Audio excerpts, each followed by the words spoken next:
and welcome back.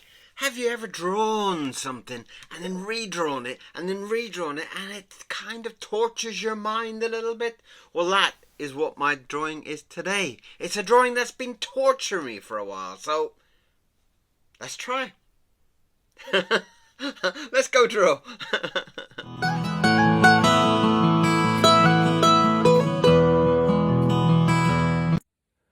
Okay, so the story is that this was one of the drawings on the Worry Lips second book that I drew a couple of times and I disliked it every time I did it. For some reason, something just didn't work. Something didn't really kind of work out with it, and I can never really put my finger on it. So today I'm going to attempt to draw it again today. I'm going to put down a couple of very gentle kind of guidelines for myself. But just as I kind of like, because there's a few characters in it and I want to try and kind of get it. I want to get it done. I want to finally get it worked out. Or something like that. That will do. That will do. Just as a kind of a guidance of more than anything, to be honest. And it was in the middle of the book, of the Worry Lips book, where he is kind of getting advice from these magpies, these horrible magpies. And I don't like magpies from my Irish roots, kind of drive me mad about little things like that. So I will push go on that speedy version and hopefully we will have a successful drawing today. I'm going to be a little bit kind of, I don't know, nervous. Not many times you see me nervous for the drawing. And we are drawing a nice size one today too.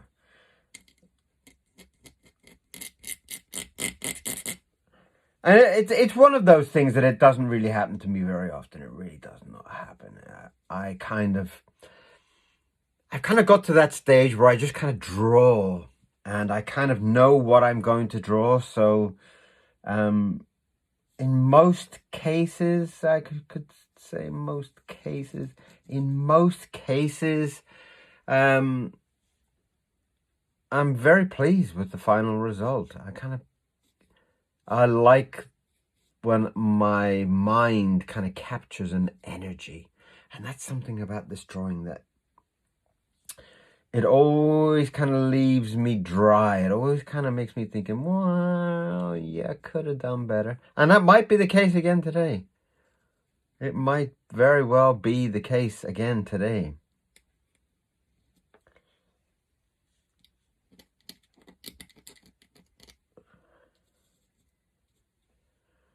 And it's this lovely part in the story where Norman is sitting in the park and the magpies are talking to him. You know, we all get that, don't we? We all kind of get that moment when the magpies are kind of talking to us and the magpies are giving us advice and we really don't want to listen. We don't trust them. You know, when I kind of grew up with magpies and things like that, my kind of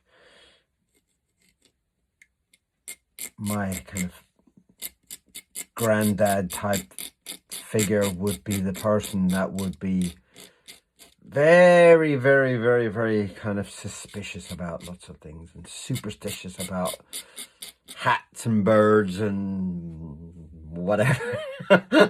To the point that it kind of drove everybody nuts. And that's probably what I've done. I probably, you know, that's probably why I spend most of my time on my own, because I'm such a nutty creature that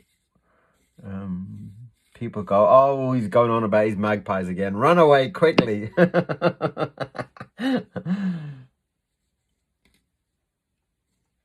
I've never really seen magpies as these kind of like gentle, sweet creatures that everybody else does, you know? And that's why I kind of developed this thing of kind of adding teeth to them. Like, in a small way that I could kind of see the real them and not this beautiful bird shape, but the creature underneath. So I wanted that feeling, that mood, that kind of character to be in the final drawing. And it's a very, very, very difficult thing to capture.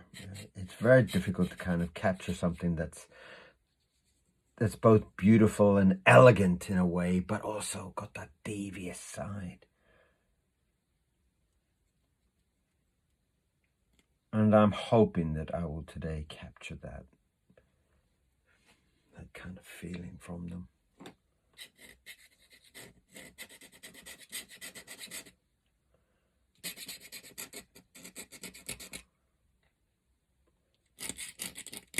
So is there a kind of an animal that you're very wary of? Are you afraid of cats or rats or whatever? Is there something that kind of, or maybe there's a love, an obsession with cats or something? Maybe it's the reverse, maybe, you know?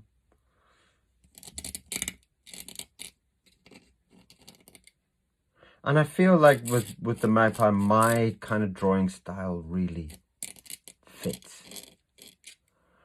I feel like that kind of loose and fragmented kind of drawing style kind of fits.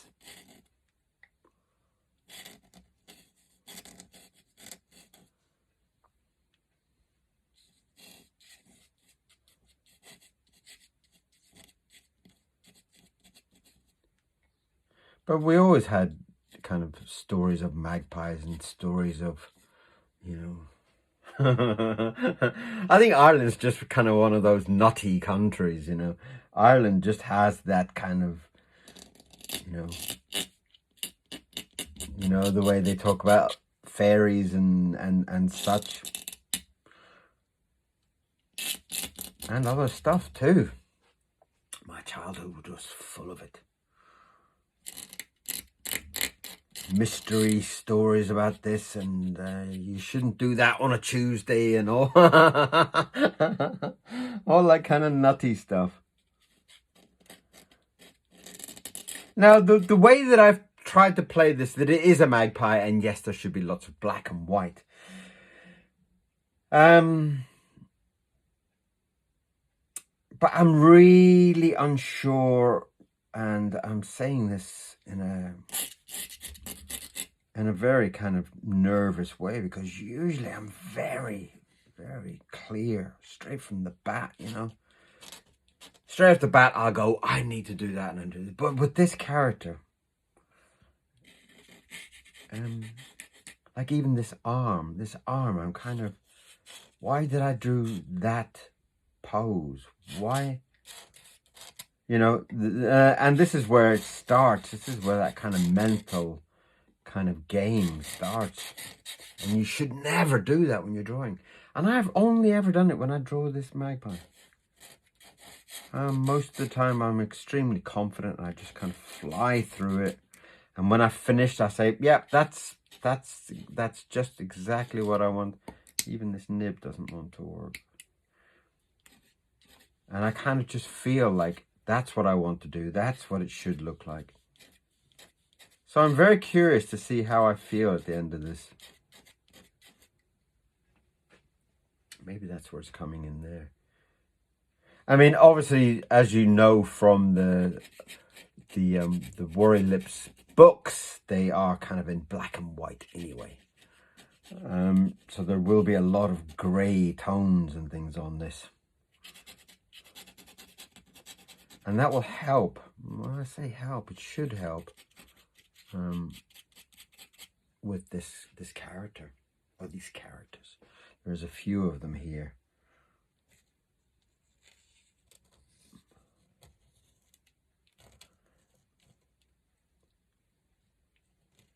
And to be very, very kind of honest, I do.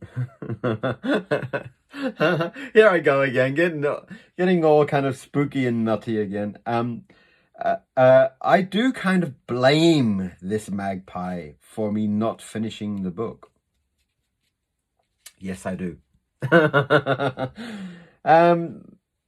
The book was going fine. The book was written. It took me a while to write it, and I was very pleased with the final result. And then I got down to doing the drawings, and I was extremely happy with the drawings until I reached this point. I reached this point of drawing the magpies, and then things fell apart. I don't know why. I don't know what. I really don't know what happened, but I seem to pause more. You can see there's more spots of nerves almost.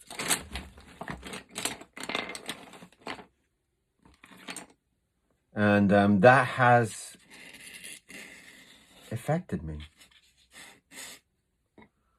That kind of nervous kind of energy has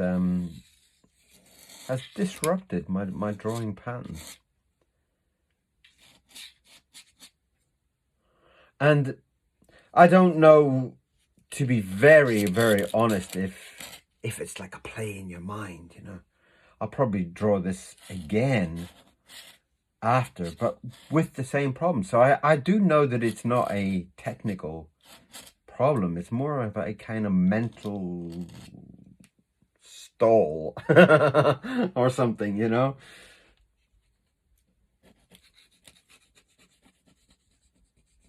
And so far the first one's not too bad. I would accept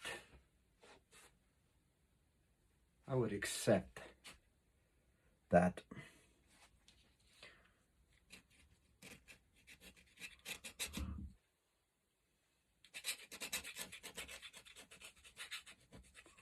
Now, the point of the as you can see from my approach in this drawing, there is a blob there, there is a blob there, there, and there. And that never happens in my drawings, unless it's a kind of a deliberate thing. And that only happens when you stall. So this drawing is already telling me that I'm not in a flow state, that I am in a nervous state, and I don't like that at all. I don't like that type of feeling that I'm going to make a mistake. No, I shouldn't be telling you all this, of course. This should be all top secret, and you should look at the drawing and say, oh my God, it's marvelous. He knows what he's doing.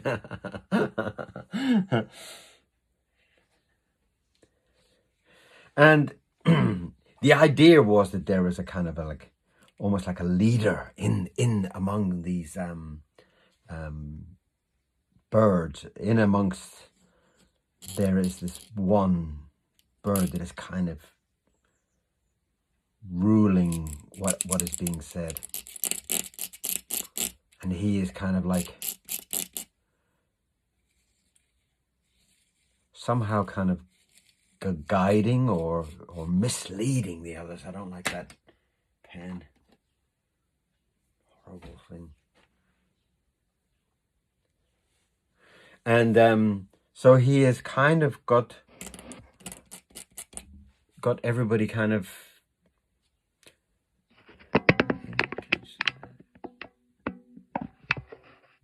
he's kind of got everybody thinking.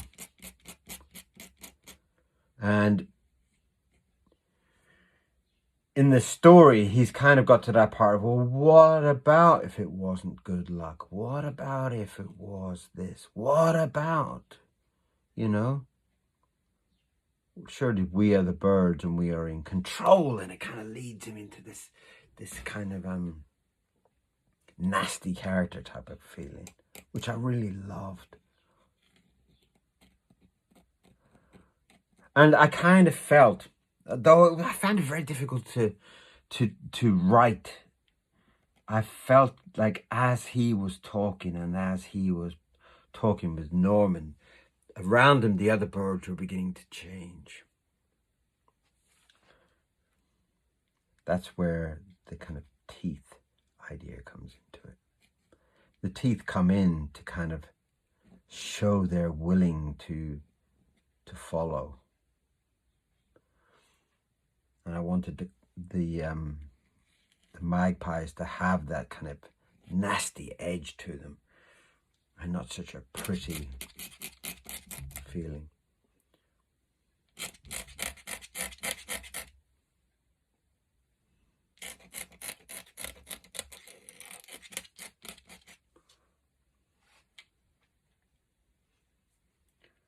So this was part of the kind of struggle of kind of getting all these moods in. And actually, to be very, very honest, the Norman book actually worked out really beautiful. The book 2 worked out so beautiful.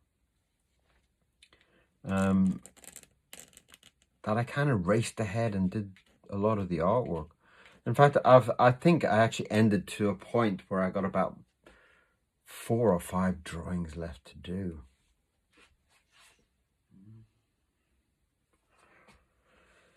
So it did kind of affect me quite ruthlessly, in my own kind of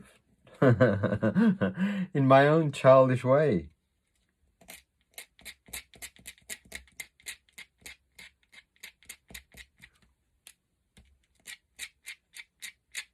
And I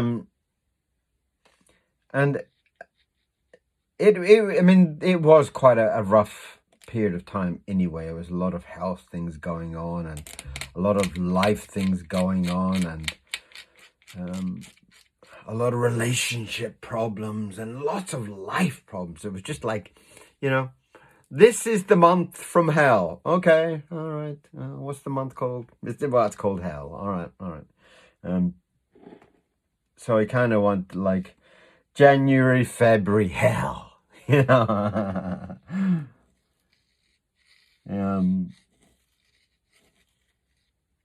So I think, you know, it was a combination of everything around me. It was a combination of this kind of mental battle about the characters that I'm actually drawing. And so be it. It kind of pulled this drama into the artwork, which it should never do, really. You know, to be very fair, it shouldn't. You should just draw and love it. And it kind of knocked the story sideways. It kind of knocked it into a...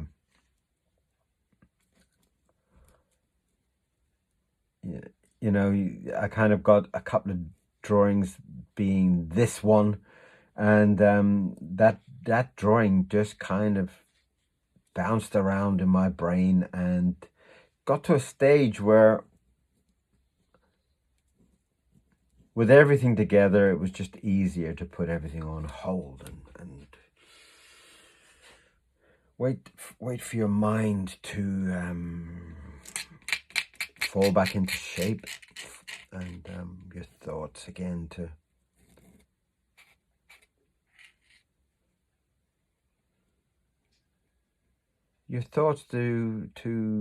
find their place again. I do find that I'm a very I'm a very kind of upbeat and very kind of happy person. I do find that my life kind of generally is a very lovely place. Today it's sunny. Today I've started the quest to build a violin for my sister. Mad, right? Complete mad. But I had this this kind of image. We were talking one time and she started to talk about, oh, how I would love a violin to look like this and like this. And I thought, oh, well, I've repaired a lot of instruments before anyway, but something in my brain kind of said, well, yeah, you should make her a violin. And then I put that idea.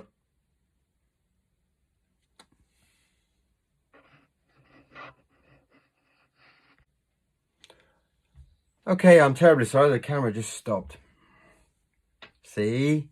It's the magpies. I don't know where I kind of got to in my talk. I think I was talking about my sister's violin.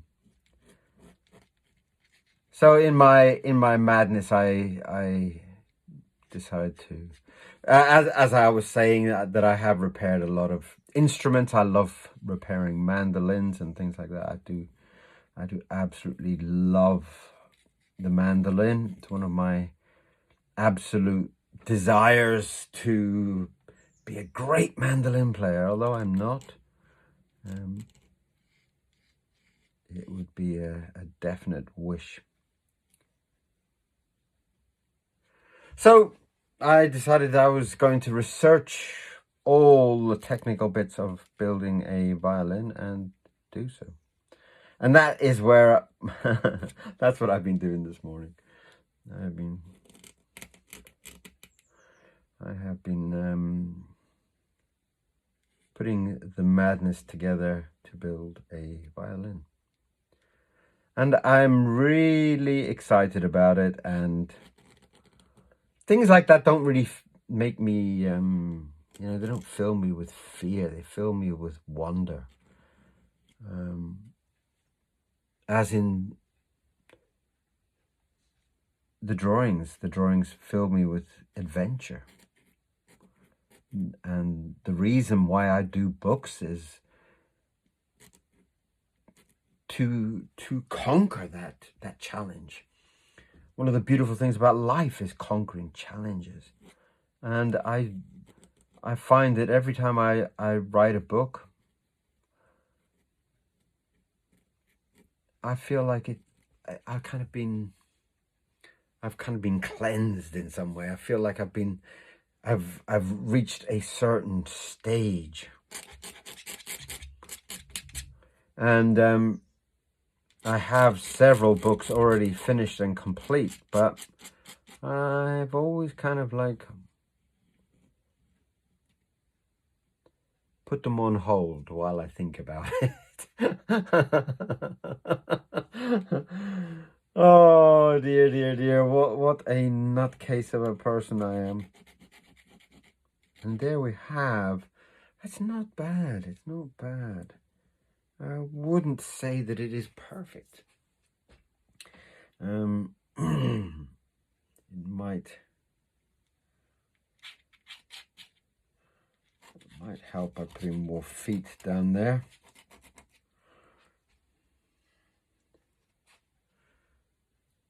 You see, well, I'm not going to explain what I feel about the drawing, but I do have in my head a certain kind of style, and all 3 times I have drawn it, and it has not been that view, and I'm wondering if possibly that this is the correct view, and maybe my vision is wrong.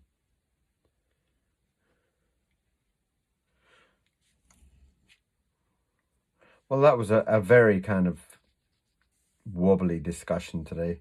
I guess I'm talking all over the place, probably because I'm so nervous about this drawing. I'm really kind of finding... Right. So that is the drawing. And I will put my name on it. And that is 4 magpies discussing the future of poor old Norman, who is sitting on the bench. And I will take a step back from this, and I will I will see how it looks. I will see how I feel about it. And the fact that I'm trying to make a violin at the same time as I'm doing this book might kind of ease my kind of pressures. It might add to it. Who knows? But there, I think, is the basis of this kind of get together of birds, this get together of minds about what we could do. Could we do this? And I do think that is a very strong contender.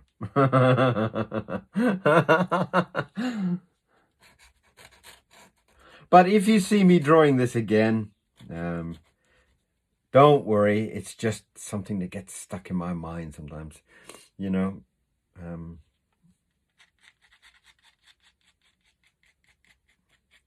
But it is working. So that was today's drawing. And again, the camera did die again.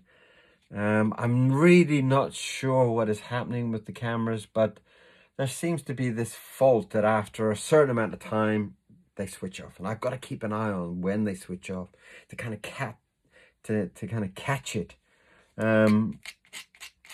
It might be the fact that they're just too old and I need to spend some money and update things. But we will see and see where this takes me.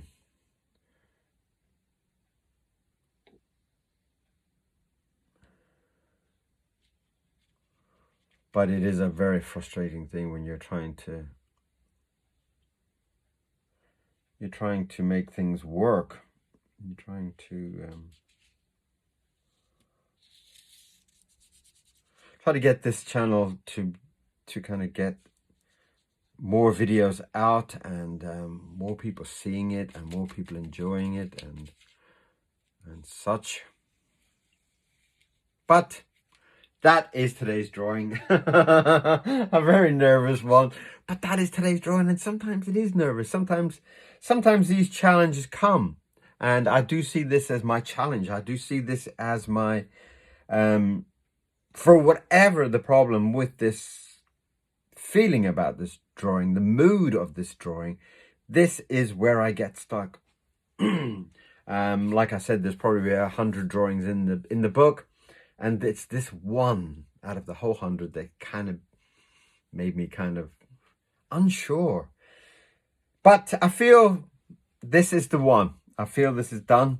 I feel like I feel quite good about the interactions between them and the expressions in between them. And I do feel that kind of deviousness about them is there. So thank you very much for being here. And if you could give me a subscription, if you could just follow the channel and give me a big thumbs up, it will push this channel forward into a new dimension. Maybe it will push me to a point where I can actually get monetized and buy a new camera. Thank you very much for being here. Thank you for watching, and I'll see you back here very, very soon. See you soon. Bye-bye.